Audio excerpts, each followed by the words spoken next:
ಎಲ್ರಿಗೂ ನಮಸ್ಕಾರ. ಝೀರೋದಾ ಮಾರ್ಕೆಟ್ಸ್‌ನ the daily brief ಕಾರ್ಯಕ್ರಮಕ್ಕೆ ನಿಮ್ಮೆಲ್ರಿಗೂ ಕೂಡ ಸ್ವಾಗತ. ಇವತ್ತಿನ ಎಪಿಸೋಡಲ್ಲಿ ನಾವು ಇಂಟ್ರೆಸ್ಟಿಂಗ್ ಆಗಿರೋ 2 ಟಾಪಿಕ್ಸ್ ಬಗ್ಗೆ ಮಾತಾಡೋಣ.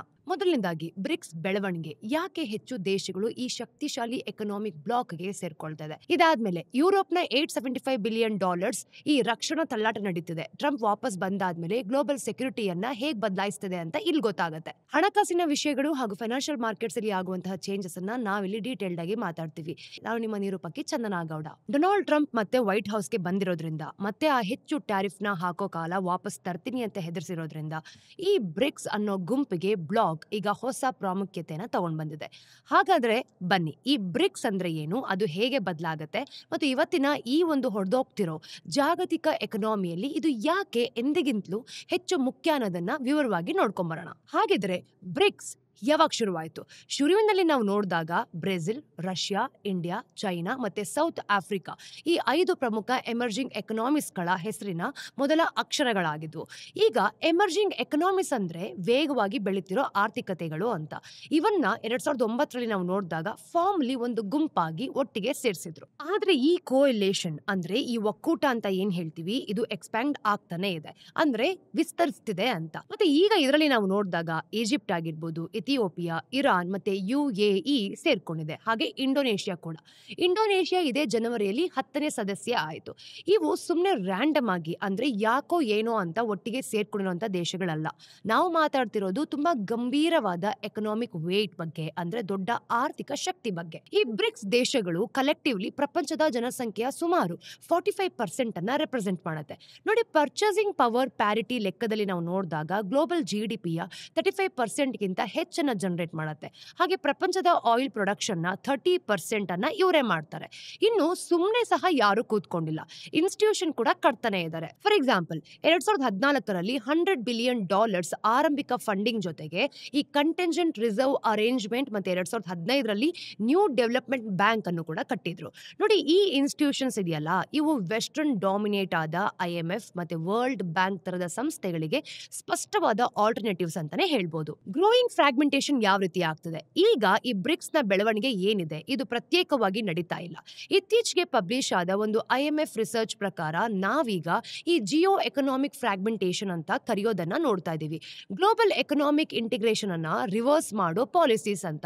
ಇನ್ನು ಗ್ಲೋಬಲ್ ಎಕನಾಮಿಕ್ಸ್ ಇಂಟಿಗ್ರೇಷನ್ ಅಂತ ಅಂದ್ರೆ ಜಗತ್ತಿನ ಆರ್ಥಿಕತೆಗಳು ಒಂದಕ್ಕೊಂದು ಬೆಸೆದುಕೊಂಡಿರೋದು. ಆ IMF ಪೇಪರ್ ಹೇಳತ್ತೆ, ಈ ದಶಕಗಳ ಕಾಲ ಗ್ಲೋಬಲ್ ಎಕನಾಮಿಕ್ ಇಂಟಿಗ್ರೇಷನ್ ಹೆಚ್ಚಾದ ನಂತರ ನಾವು ಈಗ ಗಂಭೀರವಾದ ಫ್ರಾಗ್ಮೆಂಟೇಷನ್ ರಿಸ್ಕ್ ಅನ್ನ ಎದುರಿಸ್ತಿದೀವಿ ಅಂತ.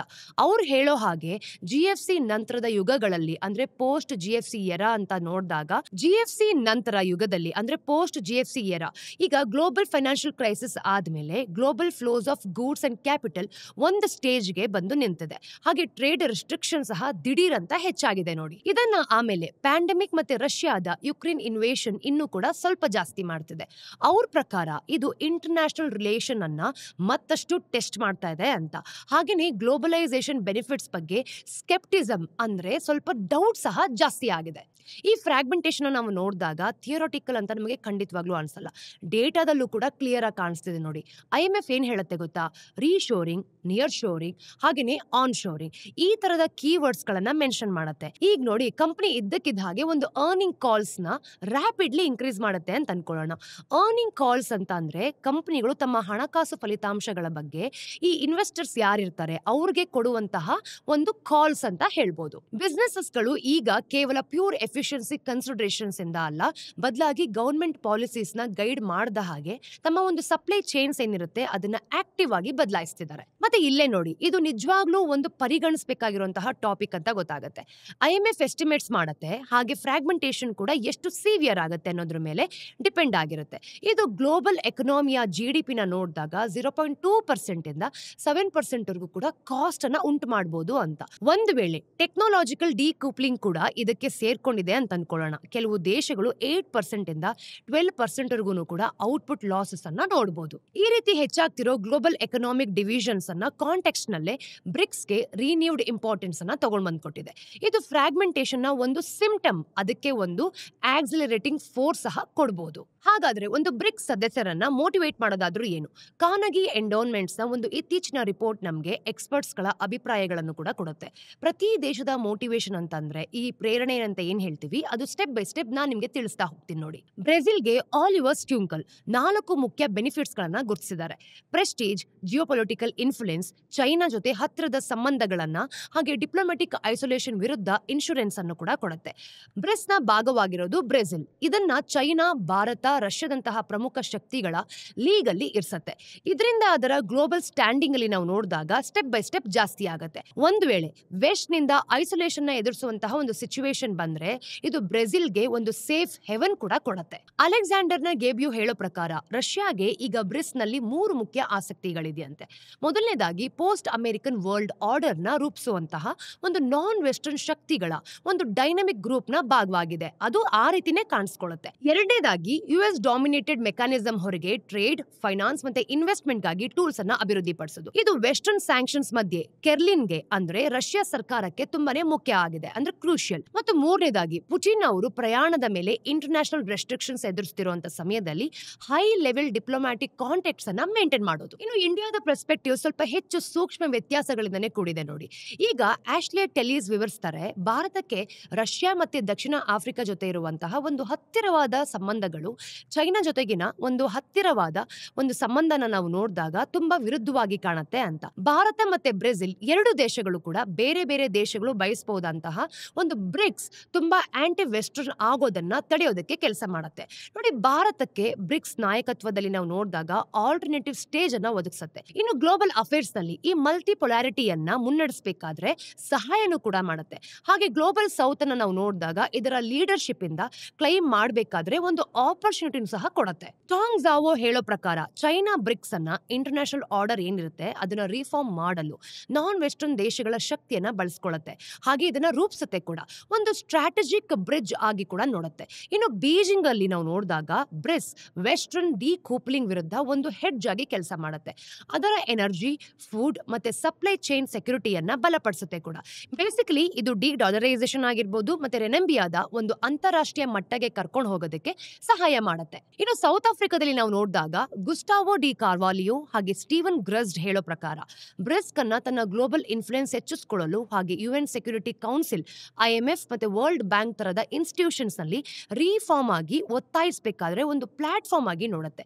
ಇನ್ನು ಪ್ರಿಟಾರಿಯೋಗೆ ಅಂದ್ರೆ ದಕ್ಷಿಣ ಆಫ್ರಿಕಾದ ಸರ್ಕಾರಕ್ಕೆ ಬ್ರಿಕ್ಸ್ ನ ಒಂದು ವೆಸ್ಟರ್ನ್ ಡಾಮಿನೇಟೆಡ್ ಫೈನಾನ್ಷಿಯಲ್ ಸಿಸ್ಟಮ್ಗೆ ಆಲ್ಟರ್ನೇಟಿವ್ ಆಗಿನೂ ಕೂಡ ಕೊಡುತ್ತೆ. ಇನ್ನು ನ್ಯೂ ಡೆವಲಪ್ಮೆಂಟ್ ಬ್ಯಾಂಕ್ ಇನ್ಫ್ರಾಸ್ಟ್ರಕ್ಚರ್ಗೆ ಒಂದು ಮುಖ್ಯವಾದ ಫಂಡಿಂಗ್ ಸೋರ್ಸ್ ಆಗಿ ಕೂಡ ಸಿಗುತ್ತೆ. ದ ಎವಲ್ಯೂಷನ್ ಆಫ್ ಬ್ರಿಕ್ಸ್ ನೋಡಿ, ಕಾರ್ನೆಗಿ ರಿಪೋರ್ಟ್ ನಮಗೆ ಬ್ರಿಕ್ಸ್ ಹೇಗೆ ಎವಾಲ್ವ್ ಆಯ್ತು ಅನ್ನೋದ್ರ ಬಗ್ಗೆ ಫ್ಯಾಸಿನೇಟಿಂಗ್ ಇನ್ಸೈಟ್ಸ್ ಅನ್ನ ಕೊಡುತ್ತೆ.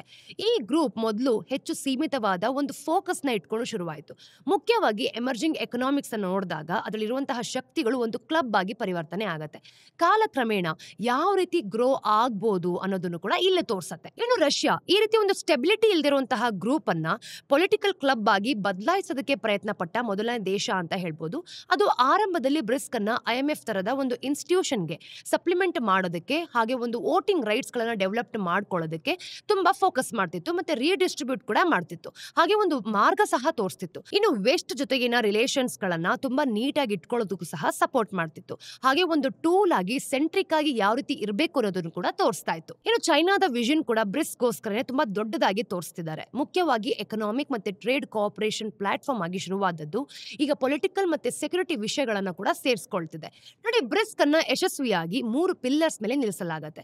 ಮೊದಲನೇದಾಗಿ ಕಾಂಪ್ರಿಹೆನ್ಸಿವ್ ಫ್ರೇಮ್ ವರ್ಕ್ ಕಡೆಗೆ, ಎಕನಾಮಿ ಮತ್ತೆ ಫೈನಾನ್ಸ್ ಕಡೆಗೆ, ಪೊಲಿಟಿಕ್ಸ್ ಮತ್ತೆ ಸೆಕ್ಯೂರಿಟಿ, ಹಾಗೆ ಕಲ್ಚರಲ್ ಮತ್ತೆ ಪೀಪಲ್ ಟು ಪೀಪಲ್ ಎಕ್ಸ್ಚೇಂಜಸ್. ಚೈನಾಗೆ ಬ್ರಿಕ್ಸ್ ನ ನೋಡಿದಾಗ ಅದ್ರ ಬೇರೆ ಗ್ಲೋಬಲ್ ಇನಿಷಿಯೇಟಿವ್ಸ್ ಗೆ ಕಾಂಪ್ಲಿಮೆಂಟ್ ಅನ್ನ ಕೊಡುತ್ತೆ. ಹಾಗೆ ಬೆಲ್ಟ್ ಅಂಡ್ ರೋಡ್ ಇನಿಷಿಯೇಟಿವ್ಸ್ ನ ಜಿಯೋ ಎಕನಾಮಿಕ್ ಫೋಕಸ್ ಮಾಡುತ್ತೆ ಕೂಡ. ಇನ್ನು ಶಾಂಘೈ ಕೋಆಪರೇಷನ್ ಆರ್ಗನೈಸೇಷನ್ ನೋಡಿದಾಗ ಈ ಜಿಯೋ ಪೊಲಿಟಿಕಲ್ ಸೆಕ್ಯೂರಿಟಿ ರೋಲ್ ಏನಿದೆ ಅದು ಬ್ರಿಕ್ಸ್ ನ ಮೆಂಬರ್ಶಿಪ್ ನ ಈಗ ನಡೀತಿರುವಂತಹ ಒಂದು ಎಕ್ಸ್ಪಾನ್ಷನ್ ಹಾಗೂ ಡೆವಲಪ್ಮೆಂಟ್ ಅಲ್ಲಿ ಇರೋ ತರ ಮಾಡ್ಕೊಳ್ಳುತ್ತೆ. ಅಂದ್ರೆ ಇರಾನ್ ಮತ್ತೆ UAE ತರದ ದೇಶಗಳ ಸೇರ್ಪಡೆ ಹಾಗೇನೆ ಜಿಯೋಗ್ರಾಫಿಕ್ ಡೈವರ್ಸಿಫಿಕೇಶನ್ ಅನ್ನು ಕೂಡ ತೋರಿಸುತ್ತೆ. ಇದು ಈ ಕೊಲಿಷನ್ ಗ್ಲೋಬಲ್ ನ ರೀಚ್ ಆಗಿರ್ಬೋದು ಮತ್ತೆ ರಿಸೋರ್ಸಸ್ ಕೂಡ ಒಂದು ಕಡೆ ಜಾಸ್ತಿ ಮಾಡತ್ತೆ. ದ ನ್ಯೂ ಮೆಂಬರ್ಸ್ ಪರ್ಸ್ಪೆಕ್ಟಿವ್, ಹೊಸ ಸದಸ್ಯರು ಬ್ರಿಕ್ಸ್ಗೆ ಒಂದು ಫ್ಯಾಸಿನೇಟಿಂಗ್ ಮೋಟಿವೇಶನ್ ಅನ್ನ ಕೊಡ್ತಾರೆ. ಇದರಿಂದ ಹೆಚ್ಚು ಡೈವರ್ಸ್ ಮತ್ತೆ ಕಾಂಪ್ಲೆಕ್ಸ್ ಕೂಡ ಆಗಿರ್ಬೋದು. ನೋಡಿ, ಕೊಲಿಷನ್ ಸೃಷ್ಟಿಯಾಗಿದೆ. ಇನ್ನೊಂದ್ ಜೊತೆ ಪ್ಲೇ ಬುಕ್ ಕೂಡ ಇದೇ ರೀತಿ ಕೆಲಸ ಮಾಡೋದನ್ನು ಕೂಡ ತೋರಿಸ್ತಿದೆ. ಈ ದೇಶಗಳು ಪ್ರತಿಯೊಂದು ತಮ್ಮ ಮೆಂಬರ್ಶಿಪ್ ಮೂಲಕ ಯುನಿಕ್ ಆಪರ್ಚುನಿಟಿನೂ ಕೂಡ ನೋಡ್ತಾ ಇದೆ. ಈಜಿಪ್ಟ್ ಮತ್ತೆ ಇಥಿಯೋಪಿಯಾ ಈ ಎರಡು ಆಫ್ರಿಕನ್ ಸೇರ್ಪಡೆಗಳು ಎಕನಾಮಿಕ್ ಮೋಟಿವೇಶನ್ಸ್ ಅನ್ನ ಹೊಂದಿದೆ ಅಲ್ವಾ, ಆದ್ರೆ ವಿಭಿನ್ನ ಆದ್ಯತೆಗಳೊಂದಿಗೆ. ಈಜಿಪ್ಟ್ ತೀವ್ರವಾದ ಡಾಲರ್ ಶಾರ್ಟೇಜ್ ಅನ್ನ ಎದುರಿಸ್ತಿದೆ. ಹಾಗಾಗಿ ಅದು ನ್ಯಾಷನಲ್ ಕರೆನ್ಸೀಸ್ ಅಲ್ಲಿ ಟ್ರೇಡ್ ಅನ್ನ ವಿಸ್ತರಿಸೋದು ಹೇಗೆ ಮತ್ತೆ ಹೊಸ ಫೈನಾನ್ಷಿಯಲ್ ಏಡ್ ಚಾನೆಲ್ಸ್ ಗಳನ್ನ ಸೆಕ್ಯೂರಿಂಗ್ ಮಾಡೋದು ಹೇಗೆ ಅನ್ನೋದ್ರ ಮೇಲೆ ಫೋಕಸ್ ಮಾಡ್ತಿದೆ. ಅದೇ ಸಮಯದಲ್ಲಿ ಇಥಿಯೋಪಿಯಾ ಬ್ರಿಕ್ಸ್ ಅನ್ನ ಈ ಇನ್ಫ್ರಾಸ್ಟ್ರಕ್ಚರ್ ಅನ್ನ ಡೆವಲಪ್ಮೆಂಟ್ ಮಾಡೋದು ಹೇಗೆ, ಕ್ಲೈಮೇಟ್ ಮತ್ತೆ ರೆಸಿಲಿಯನ್ಸ್ ನ ಅಡ್ಜಸ್ಟ್ ಮಾಡ್ಕೊಳ್ಳೋದು ಹೇಗೆ, ಅದ್ರ ಜೊತೆಗೆ ವೆಹಿಕಲ್ಸ್ ನ ನಡೆಸೋದು ಹೇಗೆ, ಇದ್ರ ಬಗ್ಗೆ ಪ್ರಧಾನಿ ಅಭಯ್ ಅಹಮದ್ ಅವರು ಕೂಡ ಇದೇ ರೀತಿ ಹೇಳ್ತಿರೋದು. ಈ ಮೆಂಬರ್ಶಿಪ್ ದೇಶದ home ground economic reform agenda ನೋಡಿದಾಗ ಇದೇ ರೀತಿ ಒಂದಕ್ಕೊಂದು ಅಲೈನ್ ಆಗತ್ತೆ. ಏಷ್ಯಾದಲ್ಲಿ ಇಂಡೋನೇಷ್ಯಾ ಪ್ರವೇಶ ಆದ್ಮೇಲೆ ಎಲಿನಾ ನೂರ್ ಅವ್ರು ಹೇಳೋ ಹಾಗೆ ಜಗತ್ತಾರದ free, independent and active foreign policy ಒಂದು ಅತ್ಯುತ್ತಮ ಉದಾಹರಣೆಯನ್ನ ಪ್ರತಿನಿಧಿಸುತ್ತೆ. ಪ್ರೆಸಿಡೆಂಟ್ ಪ್ರಾಬೋವ್ ಸುಬ್ಟಾಯ್ನೋ ಅವರು ಇದನ್ನ ನೇರವಾಗಿ ಹೇಳಿದ್ದಾರೆ. ಇಂಡೋನೇಷ್ಯಾ ನಿರ್ದಿಷ್ಟ ಬ್ಲಾಕ್ಸ್ಗೆ ಕಟ್ಟಿ ಹಾಕೋದಕ್ಕೆ ಸಾಧ್ಯನೇ ಇಲ್ಲ, ಆದ್ರೆ ಎಲ್ಲೆಡೆ ಗುರಿಯನ್ನ ಹೊಂದಿದೆ. ನಾವೀಗ ಇದನ್ನ ಸ್ಟ್ರಾಟಜಿಕ್ ಫ್ಲೆಕ್ಸಿಬಿಲಿಟಿ ಆಗೂ ಕೂಡ ನೋಡ್ಬೇಕಾಗತ್ತೆ. ಇದ್ರ ಜೊತೆಗೆ ಗ್ರೇಟ್ ಪವರ್ ಕಾಂಪಿಟೇಷನ್ ಮಧ್ಯೆ ಸೌತ್ ಈಸ್ಟ್ ಏಷ್ಯಾದ ಒಂದು ಸಾಂಪ್ರದಾಯಿಕ ಬ್ಯಾಲೆನ್ಸಿಂಗ್ ಅಪ್ರೋಚ್ ಅನ್ನು ಕೂಡ ಪ್ರತಿಬಿಂಬಿಸುತ್ತೆ ಅಂತ ಇಲ್ಲಿ ಹೇಳಿದ್ದಾರೆ. ಇನ್ನು ಮಿಡಲ್ ಈಸ್ಟ್ ಈಸ್ಟರ್ನ್ ಸೇರ್ಪಡೆಗಳನ್ನು ನೋಡಿದಾಗ ಬಹುಶಃ ಅತಿ ಹೆಚ್ಚು ಕಾಂಟ್ರಾಸ್ಟಿಂಗ್ ಮೋಟಿವೇಶನ್ ಅನ್ನ ತೋರಿಸುತ್ತೆ. ಇರಾನ್ ಬ್ರಿಕ್ಸ್ ಅನ್ನ ಸ್ಪಷ್ಟವಾಗಿ ಜಿಯೋಪೊಲಿಟಿಕಲ್ ಲೆನ್ಸ್ ಮೂಲಕ ನೋಡುತ್ತೆ. ಹಾಗೆಯೇ ಕರೀಂ ಸಜ್ಜಾದ್ಪುರ್ ಹೇಳೋ ರೀತಿ 1979 ರ ಒಂದು ಕ್ರಾಂತಿಯ ನಂತರ ಸತತವಾಗಿ ಅಮೆರಿಕವನ್ನ ಮಿಡಲ್ ಈಸ್ಟ್ ನಿಂದ ಹೊರಗಡೆ ಹೋಗ್ಬೇಕು ಅಂತಾನೆ, ಹಾಗೆಯೇ ಯುಎಸ್ ನೇತೃತ್ವದ ಒಂದು ವಿಶ್ವಕ್ರಮವನ್ನ ಕೆಡಿಸಬೇಕು ಅಂತಾನೆ ಪ್ರಯತ್ನ ಪಡ್ತಿದ್ದಾರೆ. ಇನ್ನು ಬ್ರಿಕ್ಸ್ ನ ಮೆಂಬರ್ಶಿಪ್ ಈ ದೀರ್ಘಕಾಲದ ಅಜೆಂಡಾವನ್ನ ಪರಿಪೂರ್ಣವಾಗಿ ಮುನ್ನಡೆಸುತ್ತೆ. ಅದೇ ಸಮಯದಲ್ಲಿ ಅದರ ಎಕನಾಮಿಕ್ ಐಸೋಲೇಷನ್ ಏನಿರುತ್ತೆ ಅದು ಕೂಡ ಕಡಿಮೆ ಮಾಡಬಹುದು. ಯುಎಇ ಇದಕ್ಕೆ ತುಂಬಾ ವ್ಯಂಗ್ಯವಾಗಿ ಬ್ರಿಕ್ಸ್ಗೆ ಸೇರೋದು ವೆಸ್ಟರ್ನ್ ರಿಲೇಶನ್ಶಿಪ್ಸ್ ಅನ್ನ ಕೌಂಟರ್ ಬ್ಯಾಲೆನ್ಸ್ ಮಾಡೋದಕ್ಕಲ್ಲ, ಬದಲಾಗಿ ತನ್ನ ಸ್ಟ್ರಾಟಜಿಕ್ ಆಪ್ಷನ್ಸ್ ಅನ್ನ ವಿಸ್ತರಿಸೋದಕ್ಕೆ, ಎಕ್ಸ್ಪ್ಯಾಂಡ್ ಮಾಡೋದಕ್ಕೆ ಅಂತ ಹೇಳಿರೋದು. ಒಂದು ಗ್ಲೋಬಲ್ ಟ್ರೇಡ್ ಮತ್ತೆ ಫೈನಾನ್ಸ್ ಹಬ್ ಆಗಿ ಎಮಿರೇಟ್ಸ್ ಈ ಗ್ರೂಪ್ಗೆ ಗಣನೀಯವಾದ ಒಂದು ಎಕನಾಮಿಕ್ ವೇಟ್ ಅನ್ನು ತಗೊಂಡು ಬಂದ್ಕೊಡುತ್ತೆ. ಅದೇ ಸಮಯದಲ್ಲಿ ಬೇರೆ ಬ್ರಿಕ್ಸ್ ದೇಶಗಳ ಬೆಳೀತಿರುವಂತಹ ಒಂದು ಮಾರ್ಕೆಟ್ಸ್ ಆಕ್ಸೆಸ್ ಕೂಡ ಕೊಡುತ್ತೆ. ಇರಾನ್ಗಿಂತ ಭಿನ್ನವಾಗಿ ನಾವು ನೋಡಿದಾಗ ಯುಎಇ ಏನಂತ ಹೇಳುತ್ತೆ ಗೊತ್ತಾ, ಬ್ರಿಕ್ಸ್ ಮೆಂಬರ್ಶಿಪ್ ತನ್ನ ವೆಸ್ಟರ್ನ್ ಪಾರ್ಟ್ನರ್ಶಿಪ್ಗೆ ರಿಪ್ಲೇಸ್ ಮಾಡೋದಲ್ಲ, ಬದಲಾಗಿ ಕಾಂಪ್ಲಿಮೆಂಟ್ ಮಾಡುತ್ತೆ ಅಂತ. ಈ ಡೈವರ್ಸ್ ಆದ ಹೊಸ ಸದಸ್ಯರನ್ನ ಅವರ ವ್ಯತ್ಯಾಸಗಳೊಂದಿಗೆ ಹೊರತಾಗಿ ಪಡಿಸಿದ್ರೆ ಒಂದುಗೂಡಿಸೋದು ಏನ್ ಗೊತ್ತಾ, ಗ್ಲೋಬಲ್ ಎಕನಾಮಿಕ್ ಗವರ್ನೆನ್ಸ್ ಅಲ್ಲಿ ಹೆಚ್ಚು ರೆಪ್ರೆಸೆಂಟೇಷನ್ಸ್ ಗಳಿಂದಾನೆ ಒಂದು ಹಂಚಿಕೆಯ ಬಯಕೆ ಆಗಿರ್ಬೋದು ಮತ್ತು ಹೆಚ್ಚು ಅನಿರೀಕ್ಷಿತವಾಗಿರುವಂತಹ ಯುನೈಟೆಡ್ ಸ್ಟೇಟ್ಸ್ ವಿರುದ್ಧ ಒಂದು ಹೆಜ್ಜನ್ನ ಕಟ್ಕೊಂಡಿದ್ದಾರೆ. ಟ್ರಂಪ್ ಅವರು ವೈಟ್ ಹೌಸ್ಗೆ ವಾಪಸ್ ಬಂದು ಟ್ಯಾರಿಫ್ ಮತ್ತೆ ಎಕನಾಮಿಕ್ ನ್ಯಾಷನಲಿಸಂ ಇಂದ ಹೆದರ್ಸ್ತಿರ್ಬೇಕಾದ್ರೆ ಈ ದೇಶಗಳು ಆಲ್ಟರ್ನೇಟಿವ್ ಆಗಿ ಡಿಪ್ಲೊಮ್ಯಾಟಿಕ್ ಮತ್ತೆ ಎಕನಾಮಿಕ್ ಪಾರ್ಟ್ನರ್ಶಿಪ್ಸ್ ಅನ್ನ ಹೊಂದೋದ್ರ ಜೊತೆಗೆ ಯಾವ ರೀತಿ ವ್ಯಾಲ್ಯೂನ ಕೊಡ್ತು ಮತ್ತೆ ವೆಸ್ಟ್ ಜೊತೆಗೆ ಬೇರೆ ಬೇರೆ ಹಂತದ ಎಂಗೇಜ್ಮೆಂಟ್ ಅನ್ನ ಮೇಂಟೈನ್ ಮಾಡಿದ್ರು ಅನ್ನೋದನ್ನು ಕೂಡ ತೋರಿಸುತ್ತೆ. ಇಂಟರ್ನಲ್ ಕಾಂಟ್ರಾಡಿಕ್ಷನ್ಸ್ ಯಾವ ರೀತಿ ಇದೆ, ಒಂದೇ ಅಂಬ್ರಲಾ ಅಡಿಯಲ್ಲಿ ಇದ್ರೂ ಸಹ ಬ್ರಿಕ್ಸ್ ಒಂದು ಮೊನೋಲಿಥಿಕ್ ಬ್ಲಾಕ್ ಖಂಡಿತವಾಗ್ಲೂ ಅಲ್ಲ. ಈ ಕೊಲಿಷನ್ ಏನಿದೆ ಇದು ಗಣನೀಯವಾದ ಒಂದು ಇಂಟರ್ನಲ್ ಕಾಂಟ್ರಾಡಿಕ್ಷನ್ಸ್ ಹಾಗೆ ಒಂದು ಕಾಂಪೀಟಿಂಗ್ ಇಂಟ್ರೆಸ್ಟ್ ಅನ್ನು ಕೂಡ ಎದುರಿಸುತ್ತೆ. ಅವು ಎಫೆಕ್ಟಿವ್ನೆಸ್ ಏನಿದೆ ಅದನ್ನು ಕೂಡ ಕಮ್ಮಿ ಮಾಡಬಹುದು. ಅತಿ ಸ್ಪಷ್ಟವಾದ ಟೆನ್ಷನ್ ನ ನೋಡಿದಾಗ ಚೈನಾ ಮತ್ತೆ ಇಂಡಿಯಾ ನಡುವೆ ಇದೆ ಅಂತಾನೆ ಕ್ಲಿಯರ್ ಆಗಿ ಗೊತ್ತಾಗುತ್ತೆ. ಚೈನಾ ಆರ್ಥಿಕವಾಗಿ ಬ್ಲಾಕ್ ಅನ್ನ ಡಾಮಿನೇಟ್ ಮಾಡುತ್ತೆ ಸಹ, ಹೆಚ್ಚಾಗಿ ನೋಡಿದಾಗ ಅಜೆಂಡಾವನ್ನ ಸೆಟ್ ಮಾಡುತ್ತೆ. ಆದ್ರೆ ಭಾರತ ತನ್ನದೇ ಆದ ಸ್ಟ್ರಾಟಜಿಕ್ ಆಟೋನಮಿಯನ್ನ ಹಾಗೆ ಸೆಕ್ಯೂರಿಟಿ ಇಂಟ್ರೆಸ್ಟ್ಗೆ ಧಕ್ಕೆ ತರಬಹುದಾ, ಇಲ್ಲ ಚೈನೀಸ್ ಇನಿಷಿಯೇಟಿವ್ಸ್ ಅಲ್ಲಿ ಸಿಕ್ ಹಾಕೊಳ್ಬಹುದಾ ಅನ್ನೋದ್ರ ಬಗ್ಗೆ ತುಂಬಾ ಎಚ್ಚರವಾಗಿದೆ. ಸೌತ್ ಆಫ್ರಿಕಾ ಭಾರತ ಜೊತೆಗಿನ ಅದರ ಹತ್ತಿರದ ಸಂಬಂಧ ಏನಿದೆ ಅದ್ರ ಹೊರತಾಗಿ ರಷ್ಯಾ ಪರವಾದ ಒಂದು ಸ್ಟ್ರಾಂಗ್ ಸಿಂಪತೀಸ್ ಕೂಡ ಕ್ರಿಯೇಟ್ ಮಾಡ್ತಿದೆ. ಚೈನಾ ಜೊತೆ ಹೆಚ್ಚುತ್ತಿರುವ ಒಂದು ಹತ್ತಿರದ ಸಂಬಂಧಗಳನ್ನು ನೋಡಿದಾಗ ಹಾಗೆ ವೆಸ್ಟ್ ಬಗ್ಗೆ ನಾವು ಗಮನ ಕೊಡ್ಲೇಬೇಕಾಗಿರುವಂತಹ ಸಂಶಯ ಕೂಡ ಬಂದೇ ಬರುತ್ತೆ. ಇದು ಗ್ರೂಪ್ ಒಳಗೆ ಒಂದು ಕಾಂಪ್ಲೆಕ್ಸ್ ಆದ ರಿಲೇಷನ್ಸ್ ಅನ್ನು ಕೂಡ ಸೃಷ್ಟಿಸುತ್ತೆ. ನೋಡಿ, ಈ ಇಂಟರ್ನಲ್ ಟೆನ್ಷನ್ ಬ್ರಿಕ್ಸ್ ಮೆಂಬರ್ಶಿಪ್ಗೆ ಎಕ್ಸ್ಪ್ಯಾಂಡ್ ಆಗೋ ಟೈಮಲ್ಲಿ ಡಿಸ್ಕಷನ್ ಮಾಡುವಂತ ಟೈಮ್ ಏನಿರುತ್ತೆ ಗೊತ್ತಾ, ಅಲ್ಲಿ ಸ್ಪಷ್ಟವಾಗಿ ಕಂಡು ಬಂದಿದೆ. ಕಾನೆಗಿ ರಿಪೋರ್ಟ್ ಪ್ರಕಾರ ಎಕ್ಸ್ಪ್ಯಾನ್ಷನ್ ವಿಷಯದಲ್ಲಿ ಚೈನೀ ರಷ್ಯನ್ ಒಳಸಂಚು ಭಾರತೀಯ ಸಂಕೋಚವನ್ನ ಬೇಗನೆ ಮೀರಿಸ್ತು ಅಂತ ಹೇಳ್ತಿರೋದು. ಇನ್ನು ಡಾಲರ್ ಡಾಮಿನೇಟೆಡ್ ಫೈನಾನ್ಷಿಯಲ್ ಸಿಸ್ಟಮ್ ಅನ್ನ ಎಷ್ಟು ನೇರವಾಗಿ ಚಾಲೆಂಜ್ ಮಾಡಬೇಕು ಅನ್ನೋದ್ರ ಬಗ್ಗೆನೂ ಕೂಡ ಇಲ್ಲೊಂದು ಡಿಸ್ಅಗ್ರಿಮೆಂಟ್ ಇದೆ. ರಷ್ಯಾ ಮತ್ತೆ ಇರಾನ್ ಡಾಲರ್ಗೆ ನಾವು ನೋಡಿದಾಗ ಆಲ್ಟರ್ನೇಟಿವ್ ಸೃಷ್ಟಿ ಮಾಡೋದಕ್ಕೂ ಸಹ ಇಲ್ಲಿ ತೋರಿಸ್ತಿದೆ. ಇನ್ನು ಭಾರತದಂತಹ ದೇಶಗಳು ಬ್ರಿಕ್ಸ್ ಕರೆನ್ಸಿ ಸೃಷ್ಟಿ ಮಾಡುತ್ತಾ ಅಥವಾ ಡಿ ಡಾಲರೈಸೇಷನ್ ಪ್ರಮೋಟ್ ಮಾಡುತ್ತಾ ಅನ್ನೋ ಒಂದು ಐಡಿಯಾನು ಕೂಡ ಡಿಸ್ಮಿಸ್ ಮಾಡಿದೆ. ಹಾಗಿದ್ರೆ ಕನ್ಕ್ಲೂಷನ್ ಏನು, ನಮ್ಗೆ ಇದರಿಂದ ಏನ್ ಗೊತ್ತಾಗುತ್ತೆ? ಬ್ರಿಕ್ಸ್ ಗ್ಲೋಬಲ್ ಎಕನಾಮಿ ಆರ್ಡರ್ಗೆ ಒಂದು ಚಾಲೆಂಜ್ ಮತ್ತೆ ಆಪರ್ಚುನಿಟಿ ಎರಡನ್ನೂ ಕೂಡ ಪ್ರತಿನಿಧಿಸುತ್ತೆ. ಹಾಗೇನೆ ಎಕ್ಸ್ಪ್ಯಾನ್ಷನ್ ನಾವು ನೋಡಿದಾಗ ವೆಸ್ಟರ್ನ್ ಲೆಡ್ ಇನ್ಸ್ಟಿಟ್ಯೂಷನ್ಸ್ ಕೆಲವು ಅಂಶಗಳ ಬಗ್ಗೆ ನಿಜವಾದ ಅಸಮಾಧಾನ ಏನಿರುತ್ತೆ ಅದನ್ನು ಕೂಡ ತೋರಿಸಿದ್ದಾರೆ. ಅಂದ್ರೆ ಗ್ಲೋಬಲ್ ಗವರ್ನೆನ್ಸ್ ಗಾಗಿ ಒಂದು ಬಯಕೆಯನ್ನ ಪ್ರತಿಬಿಂಬಿಸುತ್ತೆ ಅಂತ. ಇನ್ನು ಕೊಲಿಷನ್ ಇಂಟರ್ನಲ್ ಕಾಂಟ್ರಾಡಿಕ್ಷನ್ಸ್ ಅದರ ಒಂದು ಯೂನಿಟಿನೂ ಸಹ ಹಾಳು ಮಾಡಬಹುದು. ಬ್ರಿಸ್ಕ್ ಇನ್ನೂ ಹೆಚ್ಚು ಸಿಗ್ನಿಫಿಕೆನ್ಸ್ ಗಳಿಸುವಂತಹ ಒಂದು ಸಾಧ್ಯತೆ ಕೂಡ ತೋರಿಸ್ತಿದೆ. ಹಾಗೆ ಇಲ್ಲಿ ಬ್ರಿಸ್ಕ್ ಒಂದು ಆಸ್ಪಿರೇಷನ್ಸ್ ಪೂರೈಸುವಂತಹ ಒಂದು ಪೊಟೆನ್ಷಿಯಲ್ ಆಗಿರ್ಬೋದು. ಇನ್ನು ವಿಶ್ವಕ್ರಮದ ಭವಿಷ್ಯ ಯಾವ ರೀತಿ ವಿಷನ್ ಕೊಡುತ್ತೆ ಅನ್ನೋದ್ರ ಬಗ್ಗೆನೂ ಕೂಡ ತೋರಿಸುತ್ತೆ. ಹಾಗೆಯೇ ಟ್ರಂಪ್ ಅಡಿಯಲ್ಲಿ ಯುಎಸ್ ಬ್ರಿಸ್ಕ್ ಮೆಂಬರ್ಶಿಪ್ ಯಾವ ರೀತಿ ಒಂದು ಯುನೈಟೆಡ್ ಸ್ಟೇಟ್ಸ್ ಜೊತೆಗಿನ ಈ ಫ್ರೆಂಡ್ಲಿ ರಿಲೇಷನ್ಸ್ ಅನ್ನ ಮೇಂಟೈನ್ ಮಾಡುತ್ತೆ, ಹಾಗೆ ಈ ಒಂದು ಮಿಡಲ್ ಪವರ್ಸ್ ಅನ್ನ ಒತ್ತಾಯಿಸುತ್ತೆ, ಹಾಗೆ ಹೆಚ್ಚು ಸಮಾನತೆ ಇರುವಂತಹ ಗ್ಲೋಬಲ್ ಆರ್ಡರ್ಸ್ ಯಾವ ರೀತಿ ನೋಡ್ಕೊಳ್ಳುತ್ತೆ ಅನ್ನೋದ್ರ ಮೇಲೆ ಕಂಪ್ಲೀಟ್ ಎಲ್ಲಾನು ಕೂಡ ಡಿಪೆಂಡ್ ಆಗಿದೆ. ಹಾಗಾಗಿ ಈ ಗ್ಲೋಬಲ್ ಎಕನಾಮಿಕ್ ರಿಲೈನ್ಮೆಂಟ್ ಏನಿದೆ ಇದು ಮುಂದುವರಿತಿದ್ರೆ ನಾವು ಬ್ರಿಸ್ಕ್ ಅಥವಾ ಇಂಟರ್ನ್ಯಾಷನಲ್ ಸಿಸ್ಟಮ್ ಅಲ್ಲಿ ಒಂದು ಬದಲಾಗ್ತಿರುವ ಪಾತ್ರ ಯಾವ ರೀತಿ ಇದೆ ಅನ್ನೋದನ್ನ ನಾವು ಕಾದು ನೋಡ್ಬೇಕಾಗತ್ತೆ. ಈಗ ಮುಂದಿನ ಸ್ಟೋರಿಯಲ್ಲಿ ಯುರೋಪ್ ಈಗ ಒಂದು ಕಷ್ಟದ ಪರಿಸ್ಥಿತಿಯಲ್ಲಿ ಯಾವ ರೀತಿ ಸಿಕ್ಕಾಕೊಳ್ತು ಅನ್ನೋದ್ರ ಬಗ್ಗೆ ತಿಳ್ಕೊಳ್ಳೋಣ. ನೋಡಿ, ಕೋಲ್ಡ್ ವಾರ್ ನಂತರದ ಒಂದು ಅಪಾಯಕಾರಿ ಭದ್ರತಾ ಪರಿಸ್ಥಿತಿ ಇದು ಅಂತ ಇಲ್ಲಿ ಗೊತ್ತಾಗುತ್ತೆ. ಇದಕ್ಕೆ ಕಾರಣ ಜಿಯೋಪೊಲಿಟಿಕಲ್ ಬೆಳವಣಿಗೆಗಳ ಒಂದು ಪರ್ಫೆಕ್ಟ್ ಸ್ಟ್ರೋಮ್ ಅಂತಾರಲ್ಲ ಹಾಗಿದೆ ನೋಡಿ. ಅಂದ್ರೆ ಹಲವು ರಾಜಕೀಯ ವಿಷಯಗಳು ಒಟ್ಟಿಗೆ ಸೇರ್ಕೊಂಡು ಒಂದು ದೊಡ್ಡ ಸಮಸ್ಯೆಯನ್ನ ಸೃಷ್ಟಿಸಿರೋದು. ಮೊದಲನೇದಾಗಿ ರಷ್ಯಾದ ಯುಕ್ರೇನ್ ಮೇಲೆ ನಡೀತಿರುವಂತಹ ಯುದ್ಧ ಇದೆಯಲ್ಲ, ಈಗ ಇದು 4ನೇ ವರ್ಷದಲ್ಲಿದೆ. ಇದಕ್ಕೆ ಕೊನೆನೇ ಕಾಣ್ತಿಲ್ಲ. ಆದ್ರೆ ಬ್ರುಸೆಲ್ಸ್ ಮತ್ತೆ ಬೇರೆ ಯುರೋಪಿಯನ್ ರಾಜಧಾನಿಗಳಿಗೆ ನಿಜವಾಗ್ಲೂ ಕೂಡ ಒಂದು ಶಾಕ್ ಕೊಟ್ಟದ ಹಾಗೆ ಕಾಣ್ತಿದೆ. ಅಂದ್ರೆ ಅಮೆರಿಕನ್ ಪಾಲಿಸಿಯಲ್ಲಿ ನಾವು ನೋಡಿದಾಗ ದೊಡ್ಡ ಬದಲಾವಣೆ ಕಾಣ್ತಿದೆ. ಪ್ರೆಸಿಡೆಂಟ್ ಟ್ರಂಪ್ ಅವರ ಅಡ್ಮಿನಿಸ್ಟ್ರೇಷನ್ ಹೆಚ್ಚು ಕಡಿಮೆ ಯುಕ್ರೇನ್ ಸಪೋರ್ಟ್ ಅನ್ನು ನಿಲ್ಲಿಸ್ಬಿಟ್ಟಿದೆ ಅನ್ನೋದೇ ಇಲ್ಲಿ ಗೊತ್ತಾಗ್ತಿರೋದು. ನಿಮಗೆ ನೆನಪಿದ್ಯಾ, Trump and vice president Vance ಮತ್ತೆ ಪ್ರೆಸಿಡೆಂಟ್ ಜೆಲೆನ್ಸ್ಕಿ ಅವ್ರನ್ನ ಪಬ್ಲಿಕ್ಲಿ ಅವಮಾನಿಸಿದ್ರು. ಅದೇ ನೋಡಿ, ಯುಕ್ರೇನ್ ಇನ್ ಮುಂದೆ ಅಮೆರಿಕನ್ ಬೆಂಬಲವನ್ನ ನಂಬೋ ಹಾಗಿಲ್ಲ ಅನ್ನೋದಕ್ಕೆ ಅತ್ಯಂತ ಸ್ಪಷ್ಟವಾದ ಸಿಗ್ನಲ್ ಆಗಿತ್ತು. ಆದ್ರೆ ಇದು ಯುಕ್ರೇನ್ಗಿಂತಲೂ ಮುಂದಕ್ಕೆ ಹೋಗುತ್ತೆ. ಟ್ರಂಪ್ ಅವರು NATO ಅನ್ನೋ ಒಂದು ಅಸ್ತಿತ್ವವನ್ನೇ ತುಂಬಾ ಎಕ್ಸಿಸ್ಟೆನ್ಸ್ ಇಲ್ಲದೆ ಇರೋ ರೀತಿ ಮಾಡ್ತಾರೆ ಅನ್ನೋ ಒಂದು ಪ್ರಶ್ನೆ ಕೂಡ ಬಂದಿದೆ. ಹಾಗೆ ಯುರೋಪ್ ತನ್ನ ಒಂದು ರಕ್ಷಣೆಯನ್ನ ತಾನೇ ಮಾಡ್ಕೋಬೇಕು ಅಂತನೂ ಕೂಡ ಇಲ್ಲಿ ಗೊತ್ತಾಗುತ್ತೆ ನೋಡಿ. ಇನ್ನು ಹೈನ್ರಿಚ್ ಬೋಲ್ ಫೌಂಡೇಶನ್ ತಮ್ಮ ಇತ್ತೀಚಿನ ಅನಾಲಿಸಿಸ್ ಅಲ್ಲಿ ಹೇಳಿದ ರೀತಿ ಟ್ರಂಪ್ಗೆ ಕೇವಲ ಡೀಲ್ಸ್ ಮತ್ತೆ ಸ್ಟ್ರೆಂತ್ ನ ಒಂದು ಭಾಷೆ ಮಾತ್ರ ಅರ್ಥ ಆಗುತ್ತೆ.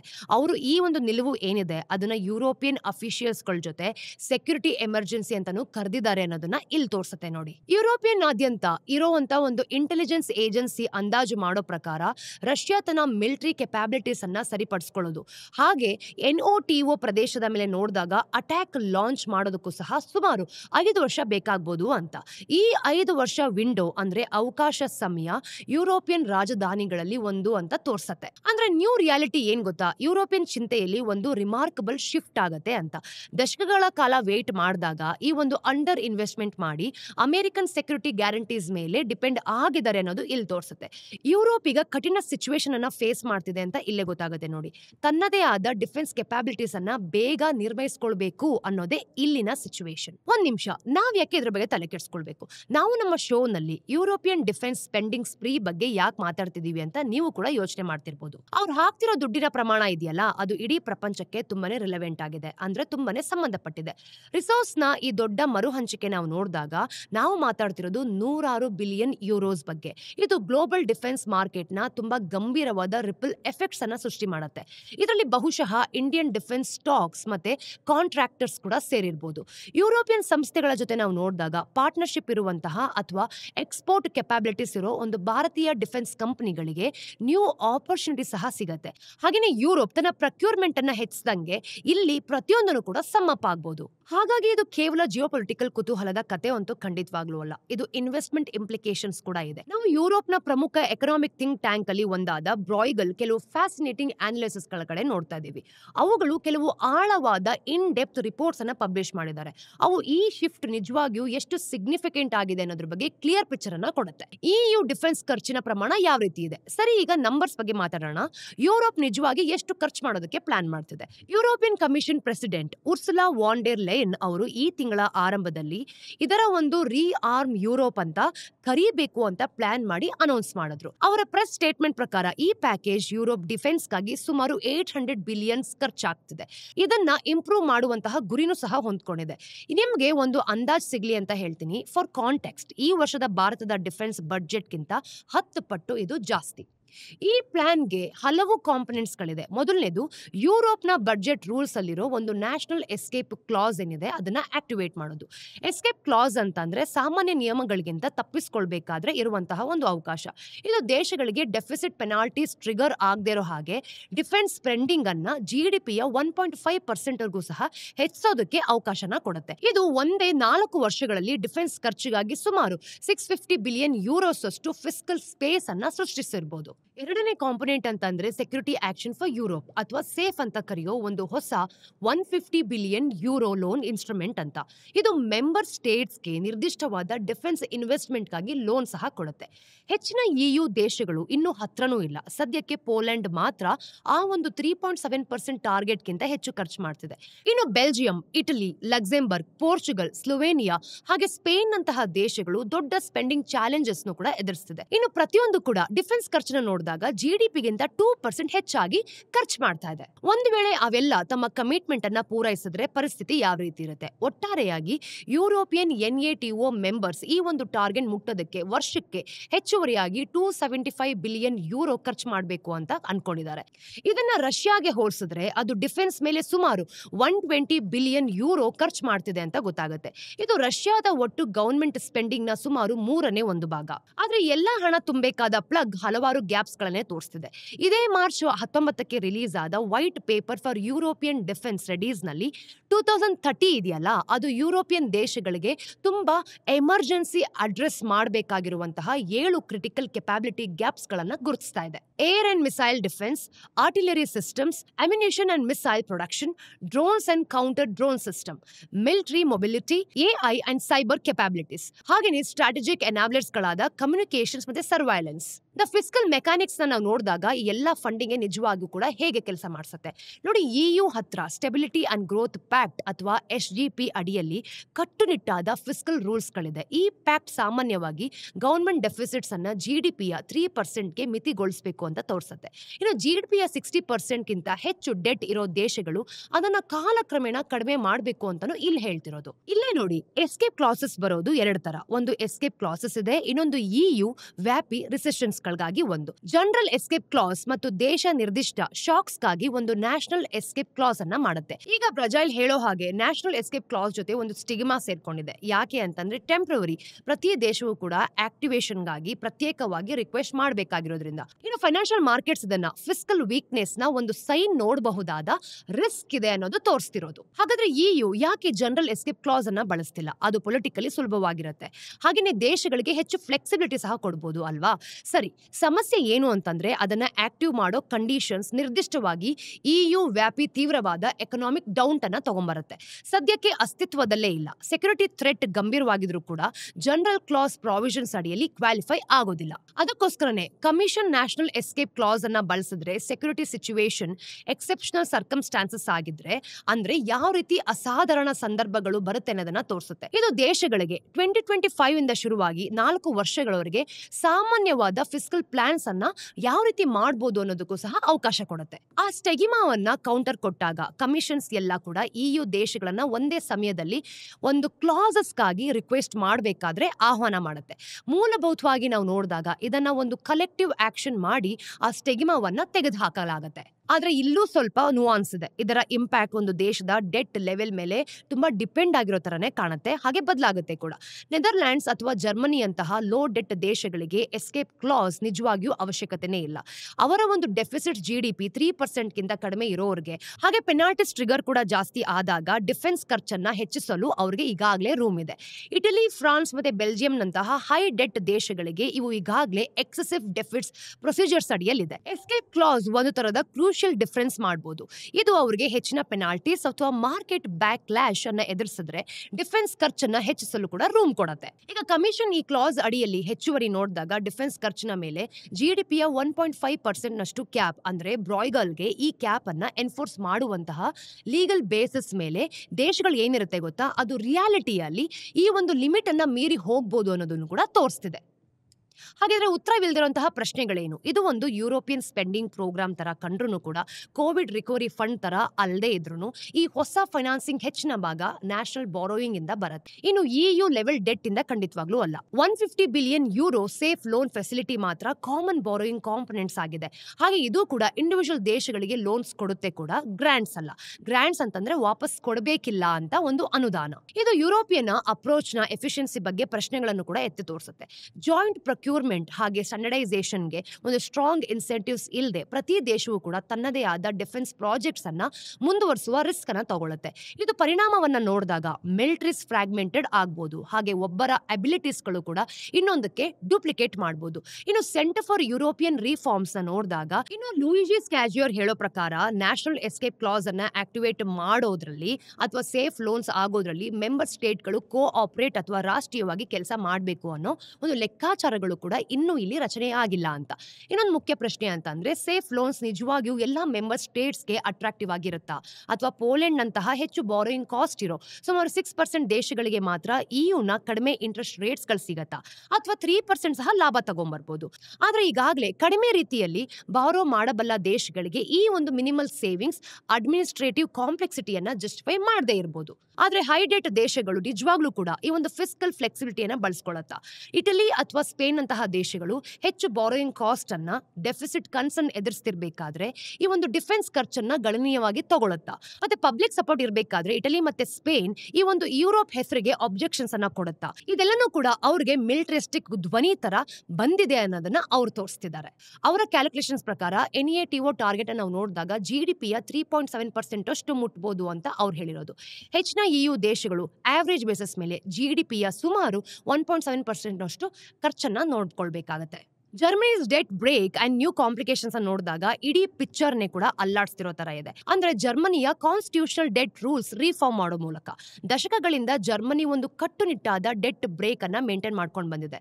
ಅದು ಗವರ್ಮೆಂಟ್ ಬಾರೋಯಿಂಗ್ ಅನ್ನ ತೀವ್ರವಾಗಿ ಮಿತಿಗೊಳಿಸುತ್ತೆ ಕೂಡ. ಇನ್ನು ಡೆಟ್ ಬ್ರೇಕ್ ಅಂತ ಅಂದ್ರೆ ಸರ್ಕಾರ ಎಷ್ಟು ಸಾಲ ಮಾಡಬಹುದು ಅನ್ನೋದ್ರ ಮೇಲೆ ಇರುವಂತಹ ಮಿತಿ. ಅದು ನ ಒಂದು ರೆಸಿಡೆಂಟ್ ಫಿಸ್ಕಲ್ ಹಾಕ್ ಆಗಿತ್ತು. ಫಿಸ್ಕಲ್ ಹಾಕ್ ಅಂತ ಅಂದ್ರೆ ಸರ್ಕಾರಿ ಖರ್ಚು ಮತ್ತೆ ಸಾಲದ ಬಗ್ಗೆ ತುಂಬಾ ಕಟ್ಟುನಿಟ್ಟಾಗಿರ್ಬೇಕು ಅಂತ. ಜರ್ಮನ್ ಸರ್ಕಾರ ಒಂದು ಎಕ್ಸ್ಟ್ರಾರ್ಡಿನರಿ ಶಿಫ್ಟ್ ನ ತಗೊಂಡ್ ಬಂದಿದ್ದಾರೆ. ಈ ಒಂದು ಲಿಮಿಟ್ ಇಂದ 10 ಟ್ರಿಲಿಯನ್ ಯೂರೋ ಏನಿದೆ ಅದು ಇನ್ಫ್ರಾಸ್ಟ್ರಕ್ಚರ್ ಫಂಡ್ಗೆ ಸೃಷ್ಟಿಸೋದಕ್ಕೆ ಕೊಡಲಾಗತ್ತೆ. ಹಾಗಾದ್ರೆ ಇದರಿಂದ ನಾವು ಅರ್ಥ ಮಾಡ್ಕೊಳ್ಳೋದಾದ್ರೂ ಏನು? ಯುರೋಪ್ ಕೋಲ್ಡ್ ವಾರ್ ನಂತರ ತನ್ನ ಒಂದು ಅತ್ಯಂತ ಮಹತ್ವದ ಡಿಫೆನ್ಸ್ ಬಿಲ್ಡಪ್ಸ್ಗೆ ಮುಂದಾಗ್ತಿದೆ. ಇದಕ್ಕೆ ಕಾರಣ ಸೆಕ್ಯೂರಿಟಿ ಲ್ಯಾಂಡ್ಸ್ಕೇಪ್ ಅಲ್ಲಾದ ಒಂದು ಆಳವಾದ ಬದಲಾವಣೆ.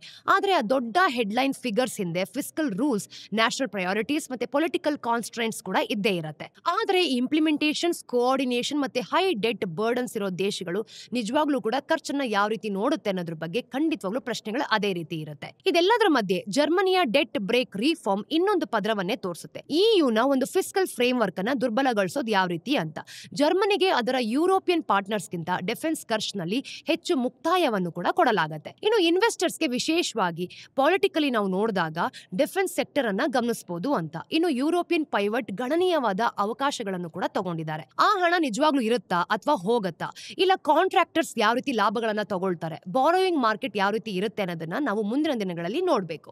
ಸ್ನೇಹಿತರೆ, ಇವತ್ತಿನ ಟಿಡ್ಬಿಟ್ಸ್ ಏನು ಅಂತ ನೋಡ್ಕೊಂಬರೋಣ. ನಂಬರ್ 1, ರಿಯೂಟರ್ಸ್ ಪ್ರಕಾರ ಅದಾನಿ ಎಂಟರ್ಪ್ರೈಸಸ್ ಭಾರತದ ಅತಿ ದೊಡ್ಡವಾದ ಒಂದು ಕಾಪರ್ ಸ್ಮೆಲ್ಟರ್ಸ್ ಅನ್ನ ಮುಂದಿನ 4 ವಾರಗಳಲ್ಲಿ ಕಮಿಷನ್ ಮಾಡಬೇಕು ಅಂತ ಸಿದ್ಧ ಮಾಡ್ಕೊಂಡಿದೆ.